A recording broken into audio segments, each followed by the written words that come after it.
Ezra.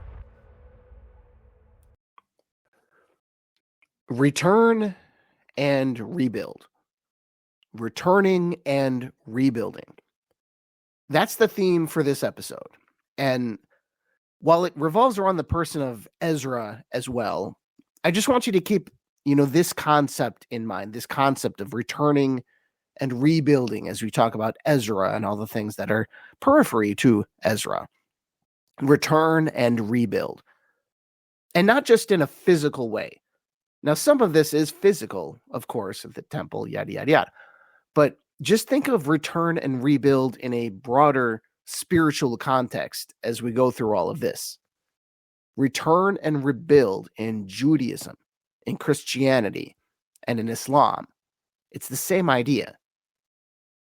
However, before we do any of that, I don't want to just assume that everyone is familiar with the biblical character of Ezra. It's not a name you often hear, at church, Sunday school, whatever, and in modern times, I've never actually met anyone named Ezra. I just haven't. Maybe you have. It could just be a strange regional thing for me, but I've just never heard the name outside of alternative music, but Ezra is important. Biblically, obviously, he's very important, but he's also important as an Islamic character. So before we just kind of dive into the Islamic version of Ezra and all that comes with that, here's the short version of Ezra's story from the Bible and its importance. So here, this is the biblical account. Ezra, and this is me talking at first. This is not the Bible. Ezra was a priest and a scribe, and he was basically the head holy guy when Cyrus, the Persian king, decided it's time for the Jews to go back home. And not only would the Jews go home, but they would be allowed to rebuild the temple that the Babylonians had destroyed. And not only that, Cyrus was actually going to pay for it. So here's that from the book of Ezra. In the first year of Cyrus, king of Persia, to fulfill the word of the Lord spoken through Jeremiah, the Lord stirred the spirit of Cyrus, king of Persia, to send a proclamation throughout his kingdom and to put it in writing as follows. This is what Cyrus, king of Persia, says. The Lord, the God of heaven, who has given me all the kingdoms of the earth, has appointed me to build a house for him at Jerusalem in Judah. And it would be Ezra who would end up overseeing all of this, so to speak. He was overseeing the rebuilding of the temple, and similarly, he was rebuilding the old religion among his people, who had largely forgotten much of the temple-focused Judaism. And like the temple, this reclaiming of the culture would be a gradual process. The two would grow together over the coming centuries, because the temple would not really be that spectacular until the time of Herod, hundreds of years later. And the religion would gradually get better and better in parallel at the time of Herod's temple, because that was actually the golden age of rabbis and towering intellects and wise men, people like Hillel, for example. Now, from the Christian perspective, Jesus would be the culmination of this, building the ultimate temple and sealing God's ultimate covenant with all people. Return and rebuild. Ezra did it. Jesus did it. And really, Muhammad did it as well, just in a different place. Because Muhammad returned to Mecca, and from his perspective, he restored the Kaaba to its rightful place, just dedicating it to the God of Abraham. So that's the kind of thing Ezra is often associated with. And I should mention that Ezra is also the person who wrote 1st and 2nd Chronicles, which makes him, traditionally speaking at least, the second greatest writer by volume in the Bible, behind Moses. So, despite being mostly forgotten by so many, Ezra is a larger figure than people tend to realize. But in Islam, Ezra is not exactly that kind of a towering figure. And really, honestly, he's barely a figure at all. But he is mentioned in the Quran twice, maybe twice. Because, as is the case with some other Old Testament figures we've gone over, he isn't explicitly named in the Quran, but many think that the person being referenced is Ezra. And, in these two instances, there's a one maybe and there's an almost definitely. So let's do the almost definitely. Now, that's from Surah 9, verse 30. And the maybe is Surah 2, verse 259. And yes, Surah 2, the Surah of the cow. It really is that long. It goes to 259 and past. That's why it's in the front. But we'll get back to Surah 2 in a minute. Several minutes. Because that one is a bit more cryptic regarding the person of Ezra. Or should I say, Uzair. That is the name used in Surah 9, verse 30. So here's 9:30. The Jews say Ezra is the son of Allah, while the Christians say the Messiah is the son of Allah. Such are their baseless assertions, only parroting the words of earlier disbelievers. May Allah condemn them. How can they be deluded from the truth? So you see another shot there at Jews and Christians. Although in the many passages like this in the Quran, not really that many, a few dozen, I really think that what Muhammad meant with the word son wasn't exactly the same as what Christians in, say, Byzantium would have called son. And that's a theme you'll see in my Quranic episodes, but I'm not going to go down that rabbit hole here. The Arabic here is Ibn Allah, literally son of God. Very simple language. But this is about Ezra. So why is Ezra mentioned here alongside Jesus? Well, not Jesus. It says the Messiah. No proper name is given. Ezra is the son of Allah? That might be news to you, to almost all of you. So definitely news to pretty much anybody worshiping in any kind of a official Jewish institution. So who are these phantom Jews that seem to have raised Ezra to this level?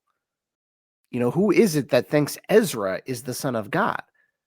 Like, again, I've never heard it. 100% of the Jews in the world would be just baffled by that assertion.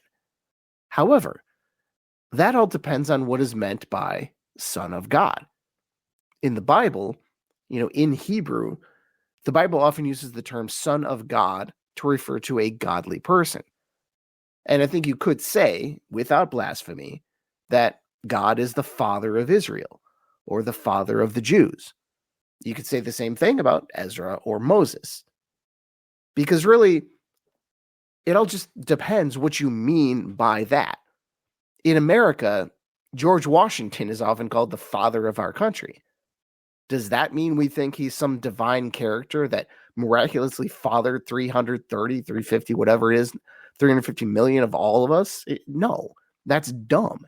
No one thinks that. Almost none of us are even distantly related to George Washington. I'm certainly not. That's just one example of how it's ridiculous to take words literally, regardless of context, literally, even when God is not involved. And in this case, when God is involved, a much, much larger caution is advised in interpreting the text.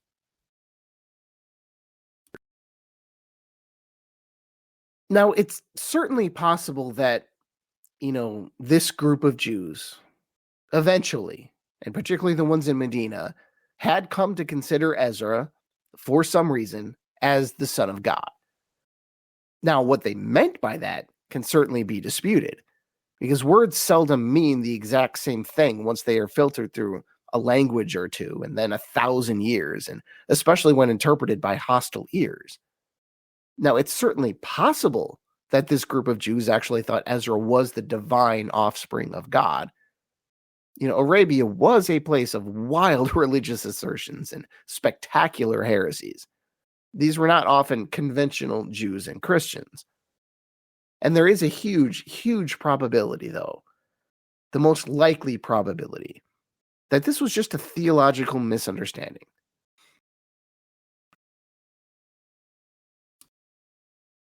But if someone did indeed believe that any prophet was the offspring of God, here the Quran is correcting that. In this case, it's talking about Ezra. And that's the story of how Ezra gets his only explicit mention in the Quran. So the good news for him is that he made it into the Quran. But the bad news is that he's also being demoted, so to speak, in that same passage. This passage is usually traced back to a dispute in Medina, which was in 624, so 2 years after the Hijrah, when gaps between the Muslims and the Jews were starting to become wider and wider and wider. Now, that isn't a terribly interesting passage regarding Ezra, admittedly, although it certainly can spark plenty of theological discussions. Again, it just kind of gives you a snapshot of the area and maybe what everyone was thinking in 624. So, historically, it's interesting. But the other mention, for literary reasons, is far more interesting. That is, if it actually does refer to Ezra. So, he's maybe a character in this story. And yes, it actually is a story, just kind of wrapped up into one verse. So, here is that story. This is Surah 2, verse 259.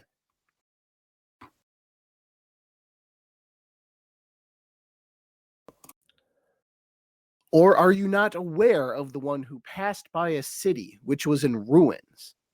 And he wondered, how could Allah bring this back to life after its destruction? So Allah caused him to die for 100 years and then brought him back to life. Allah asked, how long have you remained in this state? He replied, perhaps a day or part of a day. Allah said, no, you have remained here for 100 years. Just look at your food and drink. They have not spoiled. But now, look at the remains of your donkey. And so, we have made you into a sign for humanity. And look at the bones of the donkey, how we bring them together and then clothe them with flesh. When this was made clear to him, he declared, now, I know that Allah is most capable of everything.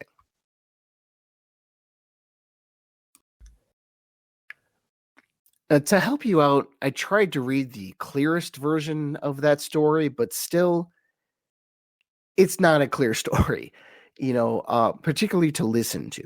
So you may want to just read that if you can, and really read it a few times. So let me give you a possibly clearer version here. Basically, a man goes past a ruined city, and he wonders if God could bring the city back to life. So God kills that man and leaves him dead for 100 years. And then he brings him back to life, basically to show him what God is actually capable of. Now, after 100 years, despite this person being dead, his food is still good, and his donkey is still alive. Of course, this part gets confusing because it then talks about the bones of the donkey. Not because they're laying there lifeless, but talking about how the bones now have life and flesh and everything else built upon them. The donkey is alive. So the idea here is that God is in charge. God can do whatever he wants. He makes the rules. Things decay and renew as God sees fit. And that's a pretty good story. But what you may be wondering is, how did Ezra get caught up in all this? What is Ezra's role? Well, apparently there are some scholars and commentators who believe that the link to Ezra is completely without merit. So the reason you didn't see a connection is because there isn't one. And this is actually probably most of them who think this. Further, I agree for the most part. Ezra is linked to this passage more by imagination than anything else. That and the theme that I mentioned at the beginning here, return and rebuild. That is the theme of Ezra always. So it's not hard to imagine Ezra as this person in this story, tasked with the rebuilding of the temple and really of Judaism, and saying to God, how is this possible? The theme here is resurrection. The passage I just read is sandwiched between references to Abraham, and Muhammad thought he was restoring the order of Abraham to southern Arabia. So just as Ezra was resurrecting and restoring Israel, Muhammad was restoring Abraham. Of course, in the case of Ezra, this was with a big assist from the king of Persia. And like with a Christian interpretation of Ezra in the Bible, here the Quran is going beyond just a physical restoration of all of these things. Muhammad is not just interested in establishing an earthly Islamic state. He is, but that's one thing. He's delivering also, at the same time, a parallel message, the news of bodily, earthly, spiritual, eternal resurrection. There is the community and there's the individual. Islam emphasizes both. Christianity too. It also teaches bodily resurrection. And so does the story from Surah 2, verse 259. Now, that is, of course, assuming the figure in the story is Ezra. And I know that's debatable, but just, what if here? If the figure in that story is Ezra, historically speaking, it's almost a perfect bridge story, really, to Christianity and then to Islam. It's the planting of the seeds of this idea of bodily resurrection and the afterlife. And if it's Ezra, so it's happening just as the second temple was being rebuilt. So then historically, we start to have afterlife debates, in real life among the Jews. And then a Jew named Yeshua, Jesus in Greek, he starts talking about the kingdom of God. And then Muhammad reinforces that idea. So much so that because of the dominance of the two largest religions, the afterlife is a dominant religious concept in our world. Here we have Ezra, if this is Ezra, and he is giving a preview of the things Muhammad would deal with in the pagan community so many years later. This is a good story to justify that idea that just seemed a bridge too far for so many pagans in the Arab world, at least.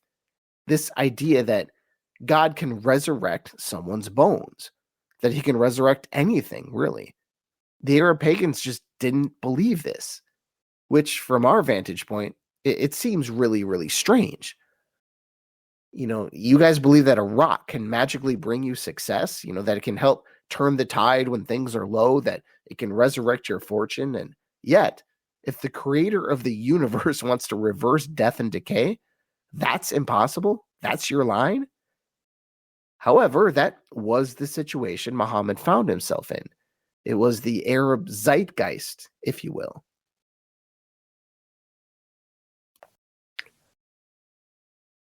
But I think also the larger audience for that passage in 2:259 is all the people who don't fully understand God to be the complete and total master of the universe. God can do anything. God created physics, so he can change what is physically possible whenever he feels like it. So whether you think something is physically possible is completely irrelevant, because you only know and follow the laws of the physical world. The person who made those rules can just as easily change them. It's like, imagine we're inside a game and God is the programmer. He can tweak the code. We cannot. And that's what God does in the story of the person who was asleep for 100 years. Now, who was that person? Maybe it's Ezra, maybe it's not. But it's still a good story. The brief mention in 930, as I mentioned earlier, was almost certainly Ezra, at least I think, which gives him the novel honor of being the latest and the youngest of the Old Testament prophets to be mentioned in the Quran.